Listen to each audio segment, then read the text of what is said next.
លក្ខណៈពិសេសប្លែកបំផុតមួយរបស់រូបសំណាកយក្ស Sphinx នៅលើវាលទំនាប Giza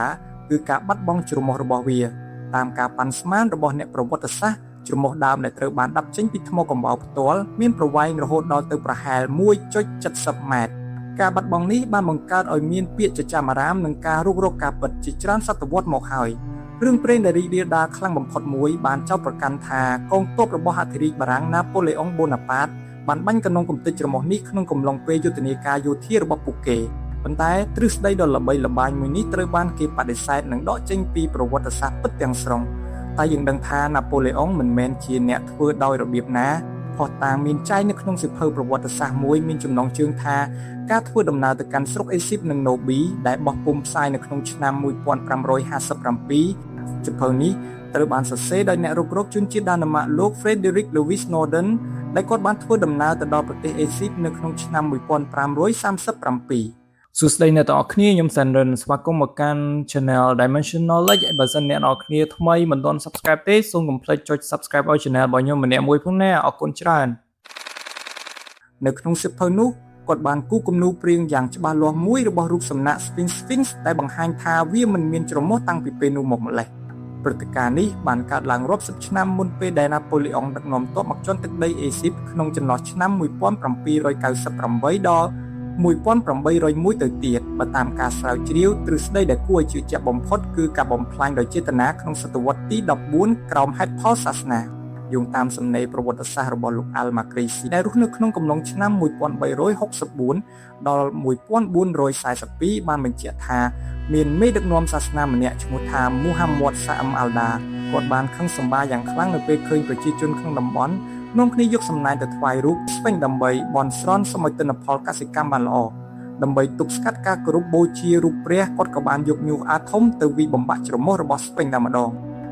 ជាការកត់សម្គាល់ការបាក់ជ្រមុះនេះមិនមែនជាព្រឹត្តិការណ៍កើតឡើងតែលើរូប Sphinx នោះទេរូបសំណាកអេស៊ីបបុរាណជាច្រើនដែលត្រូវបានរកឃើញសុទ្ធតែមានសភាពបាក់ជ្រមុះដូចគ្នាដែលវាមិនមែនជារឿងចៃដន្យឡើយតាមការពន្យល់របស់អ្នកជំនាញការបំផ្លាញជ្រមុះគឺជាវិធីសាស្ត្រមួយដើម្បីលុបបំបាត់អំណាចស័ក្តិសិទ្ធិនិងធម៌ពលរបស់រូបសំណាកនោះលើសពីនេះវាក៏ជាឧបករណ៍កែប្រែប្រវត្តិសាស្ត្រនិងជានយោបាយវណ្ណៈផងដែរលោក Edward Pleiberg ដែលជាអ្នកជំនាញខាងប្រវត្តិសាស្ត្រអេស៊ីបនៃសារមន្ទីរ Brooklyn Museum បានពន្យល់ថាការធ្វើឲ្យខូចទ្រង់ទ្រាយមុខមាត់នៃរូបសំណាកស្ដេចផារ៉ាអុងជំនាន់មុនជួយឲ្យអ្នកដឹកនាំថ្មីអាចលុបដានប្រវត្តិសាស្ត្រចាស់ហើយសរសេរឡើងវិញដើម្បីបម្រើផលប្រយោជន៍និងអំណាចរបស់ពួកគេក្រៅពីអាចកំបាំងឬច្រមុះដងខ្លួននិងប្រភពដើមរបស់ Sphinx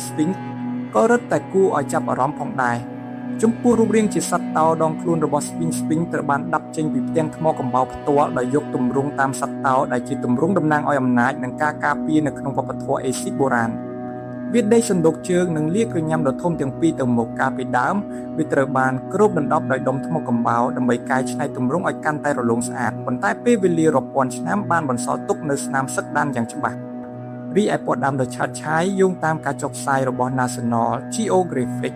អ្នកបុរាណវិទ្យាបានរកឃើញដានលំអងពណ៌ខៀវពណ៌លឿងនិងពណ៌ក្រហមនៅលើផ្នែកផ្សេងៗនៃរូបសំណាកនេះបញ្ជាក់ថាកាលពីដើម Sphinx មិនមែនមានពណ៌ខ្សាច់ស្លេកដូចយើងឃើញសពថ្ងៃនោះទេតែវាត្រូវបានលាបពណ៌យ៉ាងភ្លឺផ្លេកនិងឆើតឆាយចំពោះសំណួរថាតើអ្នកណាជាអ្នកសាងសង់ពិតប្រាកដ